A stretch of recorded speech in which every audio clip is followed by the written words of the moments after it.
Salut à toi et bienvenue sur la chaîne d'AG Bio.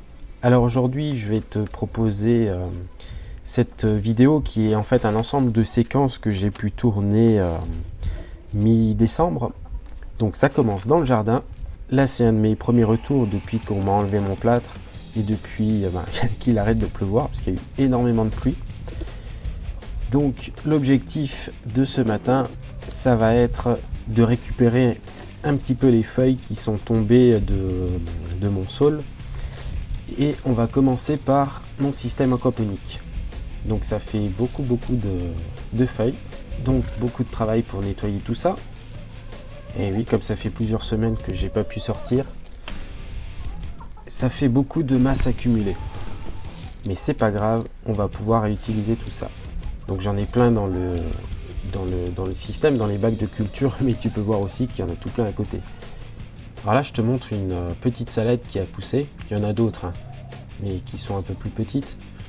En fait cet été j'avais un pied de salade que j'ai laissé monter à graines, et en fait c'est les graines qui sont tombées dans le système et qui poussent en ce moment.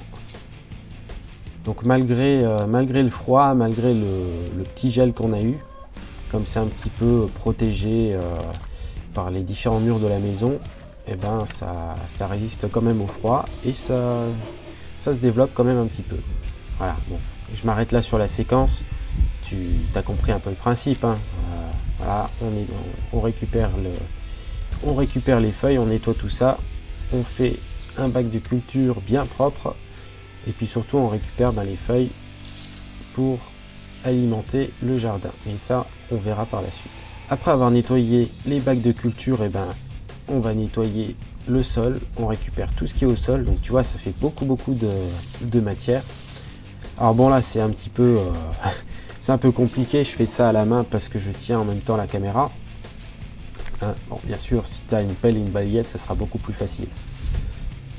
Mais c'est pareil, tu vois le principe. Désolé, j'ai le nez un peu bouché, donc ça me fait une voix un peu bizarre ce matin. C'est de saison, il n'y a rien d'anormal. Et ensuite, une fois qu'on a récupéré tout ça, tout simplement, j'ai une zone de culture dans le jardin que je prépare pour la saison prochaine. Donc, je vais mettre ça dessus. Ça va venir alimenter ma zone de culture. Alors là-dedans, il y a des fientes de poules, il y a des copeaux, il y a du broyat, pas mal de broyat. Il y a des restes de nourriture, enfin bon, tu vois, il y a un petit peu de tout, il y a de la tonte. Donc en espérant que ça va enrichir le sol. Alors là je te montre, malheureusement je peux pas faire de mise au point parce que j'ai un nouveau matériel qui ne me permet pas de le faire. Je te montre tout simplement que on est mi-décembre et malheureusement on a déjà les arbres qui bourgeonnent. Je dis malheureusement parce que on va forcément avoir encore des bons coups de froid derrière et ça risque d'être fatal pour la production prochaine. Alors ici, rien de bien méchant. Là je fais simplement la taille de mes arbres.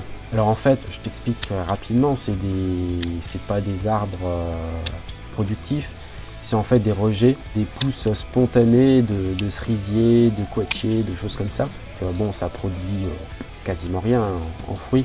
Par contre, l'avantage, c'est que ça me protège un petit peu le potager des vents froids. Ça fait aussi une barrière pour les poules pour qu'elles puissent pas passer à certains endroits parce que c'est un peu compliqué. Et en même temps, ça me fait de la masse, parce que ça me permet de récupérer du bois, de faire du broyat. Ça me permet aussi des fois de récupérer des longues branches pour faire des petites constructions, des petites choses, des petites structures. Et les feuilles, forcément, ça me ramène de la masse. Donc c'est intéressant. Donc là, je vais faire une taille un petit peu pour aérer tout ça. Alors bien sûr, il y a des gens qui vont me dire oui, mais bon, c'est pas la période, c'est pas la bonne saison, etc. Oui, je sais.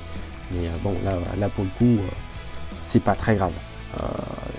Il n'y aura pas d'incidence sur la production, donc c'est pas très grave. Et puis si j'avais pu le faire plus tôt, je l'aurais fait plus tôt, mais malheureusement c'était pas possible cette année. Là pareil, on va faire une taille de la lavande, des 2 pieds de lavande qui sont ici. En plus, ce qui est de bien, c'est que je vais pouvoir récupérer les petites branches de la taille pour faire du paillage, pour faire de la litière aussi. Pour le poulailler, ça peut être intéressant. Donc une bonne taille ici, on met tout ça au propre et on récupère la précieuse matière organique. Ici, alors bon, là malheureusement, j'ai pas pu venir depuis un petit moment. Donc c'est on va dire le champ de tomates. Et dans ce champ de tomates, j'avais donc placé des pots en terre cuite pour pouvoir irriguer les pieds.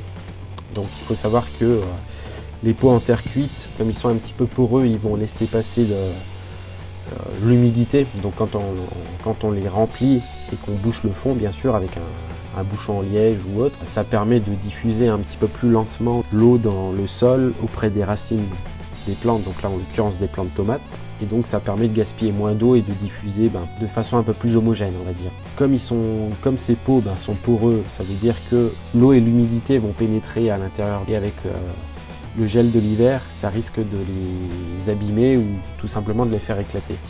Donc là, urgence, là la première action à faire, ça va être de les mettre à l'intérieur pour les protéger du froid. Au passage, j'ai découvert dans le paillage ce champignon, donc je te montre.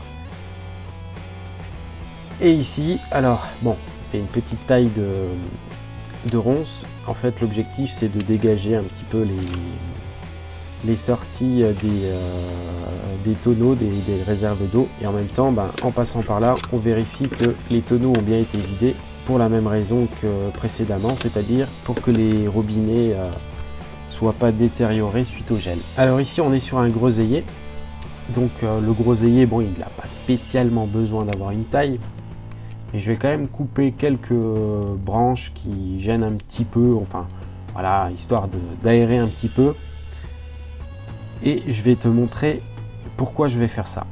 Alors en fait mon objectif ça va être d'essayer de faire des boutures. C'est le moment.